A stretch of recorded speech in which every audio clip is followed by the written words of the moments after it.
जय माँ काली मित्रों, आपका मेरे चैनल माँ काली माँ दुर्गा शक्ति संवाद में स्वागत है।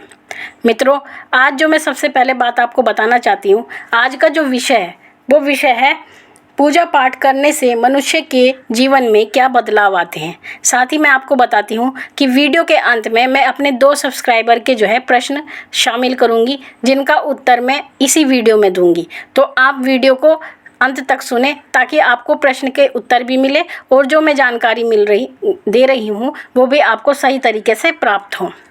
तो मित्रों, आज का जो विषय है ये है कि जब आप नियमित रूप से पूजा पाठ करते हैं, ईश्वर की भक्ति करते हैं, तो ऐसा करने से आपके जीवन में क्या क्या बदलाव आते हैं, आपके जो व्यवहार होता है उनमें क्या क्या बदलाव आते हैं। इसी पर ये वीडियो संबंधित है।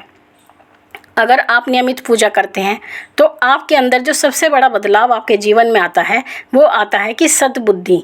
सबसे पहले आपको सद्बुद्धि प्राप्त होती है, क्योंकि मित्रों जो पूजा का प्रभाव होता है, भक्ति का जो प्रभाव होता है वो सबसे पहले आपकी बुद्धि पर पड़ता है। तो आपकी बुद्धि जो है शुद्ध होने लगती है, आप गलत कार्यों से दूर होने लगते हैं। कोई भी झूठ बोलने से, गलत काम करने से आप बचना चाहते हैं, आपको ये लगता है कि ये कार्य गलत है। दूसरी चीज़, पहली बात तो ये कि जो भक्ति मिलती है वो ईश्वर की दया से ही मिलती है। हर किसी को भक्ति प्राप्त नहीं होती। ऐसे बहुत लोग हैं जो ये कहते हैं कि हम पूजा पाठ करने के लिए बैठते तो हैं लेकिन हमारा मन नहीं लगता। इसका कारण ये कि भक्ति जो होती है जिसको मिलती है वो ईश्वर की दया से मिलती है, और अगर आपका मन नहीं लग रहा है तो इसका ये है कि ईश्वर की दया अभी आपके ऊपर नहीं हुई है। जिस दिन उनकी दया आपके ऊपर हो जाएगी तो आप पूजा पाठ ही करते चले जाएंगे, आपका पूजा में से उठने का मन नहीं करेगा। मजबूरीवश समय के कमी के अभाव में तो व्यक्ति को उठना ही पड़ता है, लेकिन मन ईश्वर से जुड़ जाता है तो वो वहाँ से हटने नहीं देता। तो सबसे पहले आपको जो है शुद्ध बुद्धि प्राप्त होती है। फिर उसके बाद आपकी जो वाणी होती है उसमें बहुत मधुरता आ जाती है। आप कर्कश वाणी में बात नहीं करते, जल्दी से गुस्सा नहीं करते। और तीसरी बात, आपके अंदर पारदर्शिता आती है। आप किसी भी प्रकार के जो लालच होता है वो आपके अंदर से चला जाता है। आपकी जो बात होती है वो साफ और स्पष्ट होती है, उसमें कोई लाग लपेट नहीं होती। आप दूसरों की सहायता करना चाहते हैं, आप सहायता के लिए तत्पर रहना चाहते हैं। किसी को परेशानी में देखकर आपका मन करता है कि मैं इसकी मदद करूं, जिससे कि इसकी परेशानी हल हो जाए। तो मित्रों, ये भक्ति का ही प्रभाव है, पूजा का ही प्रभाव है जो आपके अंदर इतने बड़े बड़े बदलाव लाता है। आपके अंदर जीवों के प्रति प्रेम जागृत हो जाता है। जो भी पशु पक्षी हैं उनके प्रति आपके मन में प्रेम भाव जागने लगता है, उनको आप परेशानी में नहीं देखना चाहते। दूसरी सबसे बड़ी जो चीज़ होती है जो आज के समय में सभी व्यक्तियों में होती है वो होती है ईर्ष्या। कोई भी व्यक्ति के अंदर ये भाव बड़े आराम से आ जाता है। अगर कोई भी किसी की जरा सी तरक्की को देखता है तो सामने वाला व्यक्ति जल जाता है। क्यों? किसी से ईर्ष्या करने की क्या आवश्यकता है? जो जिसके भाग्य में है उसको उतना ही मिलता है। अगर हमारे भाग्य में कम है तो और किसी के भाग्य में ज़्यादा है तो हमें उसे देखकर क्या ईर्ष्या करनी? जो हमें मिला है हमें उसमें खुश रहना चाहिए। तो पूजा करने से नियमित रूप से आपके अंदर से ईर्ष्या का भाव चला जाता है। आप किसी को देख करके ईर्ष्यालु प्रवृत्ति को त्याग देते हैं। और साथ ही आपके अंदर जो आती है वो आती है सात्विकता। आप सात्विक रहना चाहते हैं, साफ रहना चाहते हैं, मलिनता आपसे दूर होने लगती है। आप नित्य प्रति स्नान आदि करके साफ सुथरे कपड़े पहनकर रहते हैं।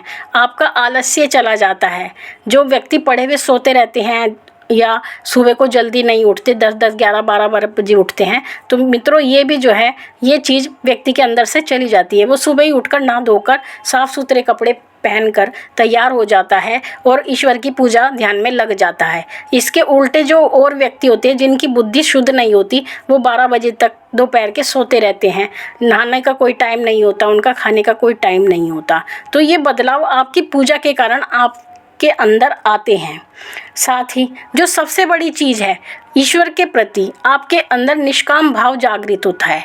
निष्काम भाव का अर्थ होता है कि बिना किसी उद्देश्य के आप ईश्वर की भक्ति करने लगते हैं। आपको कोई लालच नहीं होता, आप उनसे कुछ चाहते ही नहीं हैं कि वो हमारे लिए कुछ करें।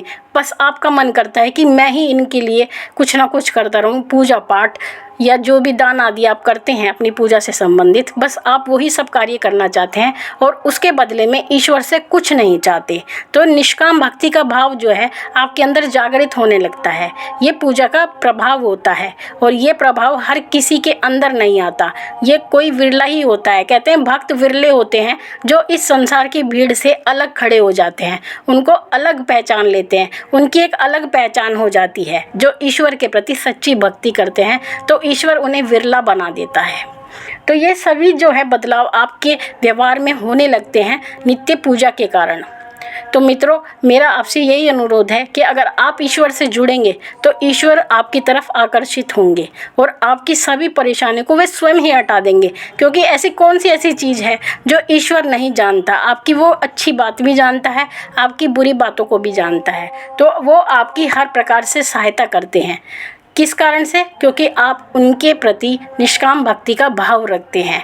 तो जो निष्काम भाव रखते हैं उनके कार्य जल्दी बनते हैं, और जो व्यक्ति लालच से या किसी उद्देश्य से पूजा करते हैं तो उनके जो काम बनने में बहुत समय लग जाता है। फिर ईश्वर जो है उनका जो धैर्य है उसकी परीक्षा करते हैं कि इसके अंदर कितना धैर्य है। तो मित्रों, आशा करती हूँ मेरे द्वारा दी गई जानकारी आपको पसंद आई होगी। और अब जैसा कि मैंने वीडियो के प्रारंभ में बताया था कि मैं 2 क्वेश्चन लूँगी जो मेरे सब्सक्राइबर द्वारा कमेंट बॉक्स में पूछे गए हैं, उनका उत्तर मैं आपको दूंगी। तो जो आज मैं पहला प्रश्न ले रही हूँ वो प्रश्न है ईशु योगी जी का। उन्होंने मुझसे पूछा है कि हमारे घर में पितरों की तस्वीर में सिर्फ मेरे दादाजी और पापा जी की तस्वीर है। हम दोनों टाइम नियम से धूप दीप जलाते हैं, पर कुछ दिन से रात में पापा जी की तस्वीर गिर जाती है, सिर्फ पापा जी की ही तस्वीर। तो देखिए मित्रों, मैंने इसके ऊपर एक पूरी वीडियो बना रखी है कि मृत परिजनों की फ़ोटो अपने घर में क्यों नहीं लगानी चाहिए, जिसका लिंक मैं आपको डिस्क्रिप्शन बॉक्स में दूंगी। और साथ ही आप इस बात को समझें, अगर आप अपने घर में अपने मृत परिजनों की फ़ोटो लगाते हैं तो मित्रों इससे क्या होता है कि जो आपके पितृ यहाँ से बंधन से मुक्त होकर के अपना आगे का सफ़र प्रारंभ करते हैं तो वो यहाँ से जा नहीं पाते, और नहीं जा पाते, मुक्ति उनकी नहीं हो पाती, और इसी कारण से वो प्रेत योनि को प्राप्त कर लेते हैं। और अगर वो प्रेत योनि को प्राप्त करते हैं और आप उनका लगातार पूजा पाठ करते रहते हैं तो वो आपके घर में वास करने लगते हैं, जिसके कारण से आपके घर में नई नई परेशानियां खड़ी होनी शुरू हो जाती है और आप परेशान रहने लगते हैं। आपका कार्य बंद हो जाता है, घर में लड़ाई झगड़े होने लगते हैं, और जो है संतान वृद्धि नहीं कर पाते, आपकी वंश वृद्धि रुक जाती है, और पैसों की समस्या आपके घर में हो जाती है, रोग आने लगते हैं। तो जो ये पितृ होते हैं या जो मृत परिजन होते हैं, यही प्रेत बनकर आपके घर में आपको परेशान करने लगते हैं। इसलिए मित्रों, कभी भी अपने मृत परिजनों की फ़ोटो अपने घर में नहीं लगानी चाहिए। आपको उन्हें छोड़ देना है। जो इस संसार से चला गया तो चला गया, उन्हें जाने दो, उन्हें मत रोको, उनके सफ़र में आप कोई भी रुकावट मत डालो। तो मित्रों, इस प्रश्न का ये उत्तर था। अगला जो प्रश्न है वो प्रश्न है पूजा कांगरा जी का। इन्होंने मुझसे पूछा है, जय माँ काली गुरुजी, क्या हम घर के मंदिर में माँ काली और महादेव की फ़ोटो रख सकते हैं? अगर रखते हैं तो क्या दोनों के लिए अलग जोत लगानी होगी डेली लाइफ में? बिकॉज़ माँ काली मेरी आराध्या हैं और महादेव मेरे इष्ट देव। प्लीज़ बताएं गुरुजी, और दोनों के लिए कौन सी जोत लगाएं?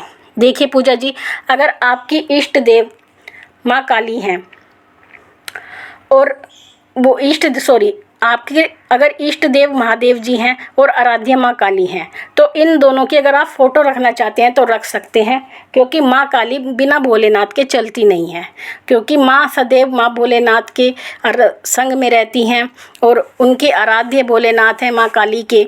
तो माँ काली की पूजा का जो बहुत अच्छा फल मिलता है वो भोलेनाथ की पूजा के साथ मिलता है। साथ ही आप दोनों की फ़ोटो अपने घर में रख सकते हैं। और रही बात दिए लगाने की, तो देखिए जो भोलेनाथ होते हैं उनके सामने शुद्ध घी, देसी घी जो होता है उसका दीपक लगता है, लेकिन माँ काली को सरसों के तेल का दीपक लगाया जाता है। तो इसलिए आप दोनों के लिए एक जोत नहीं लगा सकते, आपको दोनों के लिए अलग अलग ही जोत लगानी होगी। भगवान भोलेनाथ के लिए आपको देसी घी की जोत लगानी होगी और माँ काली के लिए आपको सरसों के तेल की जोत लगानी होगी। तो इस तरह से आप उन दोनों की पूजा कर सकते हैं। तो मित्रों, आशा करती हूँ कि आपकी समस्या का समाधान भी हुआ होगा और आपको साथ ही एक नई जानकारी भी मिली होगी। आप इसी प्रकार की जानकारी को प्राप्त करने के लिए आप मेरे साथ जुड़े रहें, मेरे चैनल से जुड़े रहें। मेरे चैनल को सब्सक्राइब कीजिए, लाइक कीजिए, शेयर कीजिए, साथ ही नोटिफिकेशन बेल को भी प्रेस कीजिए और मेरी आने वाली वीडियोस के अपडेट लेते रहिए। मैं फिर मिलूंगी आपसे एक नई जानकारी के साथ। तब तक माँ भगवती से यही प्रार्थना करती हूँ कि वो आपके भंडारे भरती रहे, आपकी सभी मनोकामनाओं को पूर्ण करे। फिर मिलूंगी। जय महाकाली, जय महाकाल।